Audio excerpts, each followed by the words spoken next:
এদেশের মুসলমানেরা ইসলামকে প্রতিষ্ঠা করার জন্য আন্দোলন করে, মিছিল করে,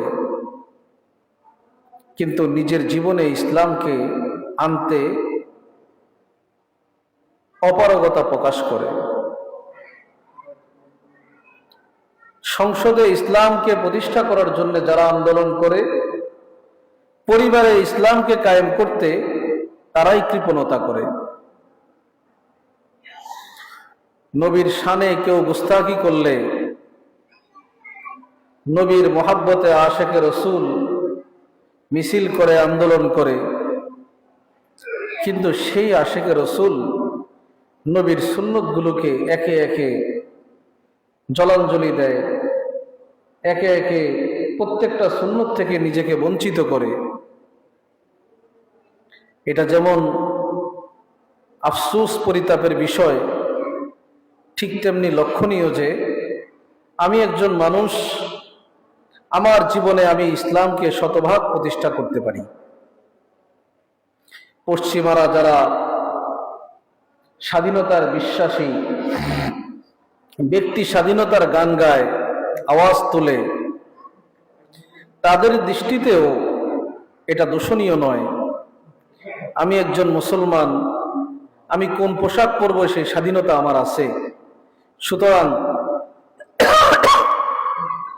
স্বাধীনতার জায়গা থেকে আমি নবীজির সুন্নতকে প্রাধান্য দিব। আমি একজন মুসলমান, আমি কি ধরনের খাবার খাইব সেই স্বাধীনতা যদি আমার থাকে, আমি হালাল খাবারকে পছন্দ করব, আমি ইনসাফকে প্রতিষ্ঠা করব, আমি আমার জীবনের প্রত্যেকটা জায়গায় ইসলামের প্রত্যেকটা বিধানকে মেনে চলব। ছোট্ট বাচ্চারা খেলাধুলা করে, ক্রিকেট খেলে, ফুটবল খেলে, বিভিন্ন ধরনের খেলা তারা আবিষ্কার করে। এই খেলার কিছু নিয়ম থাকে, যারা খেলবে প্রত্যেকেই সেই নিয়মটা মানে। এই দাগের বাহিরে যাওয়া যাবে না, গেলে আউট হয়ে যাবে, এই কাজ করলে সে ক্ষতিগ্রস্ত হবে, তাকে সতর্ক করা হবে, এই কাজ করলে তাকে আউট করে দেওয়া হবে। এইরকম যে সকল নীতিমালা থাকে ওই খেলার মধ্যে, যারা খেলবে তারা প্রত্যেকেই সেই নিয়মকে মানে। নিয়ম লঙ্ঘন করলে তার উপরে যে বিধান আসে সেটাও সে মেনে নেয়। একজন মুসলমানের জীবনে ইসলামের পক্ষ থেকে যে নিয়ম আছে, কোন কাজ কিভাবে করতে হবে, সেই কাজ সেভাবে যদি সে না করে, এর বিপরীতে যে বিধান আছে সেই বিধান তাকে মেনে নিতে হয়।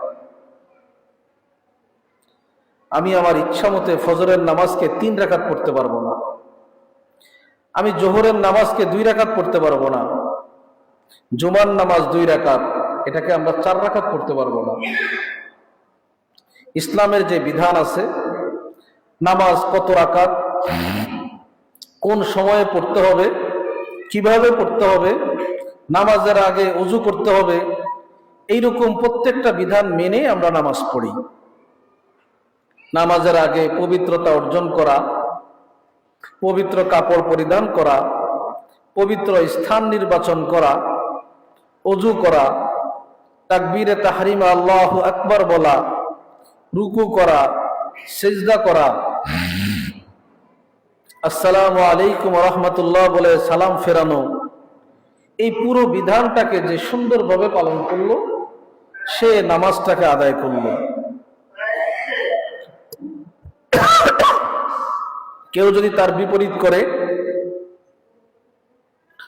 এবং সেই বিপরীত করাটা যদি কেউ জানতে পারে, তাকে সতর্ক করবে।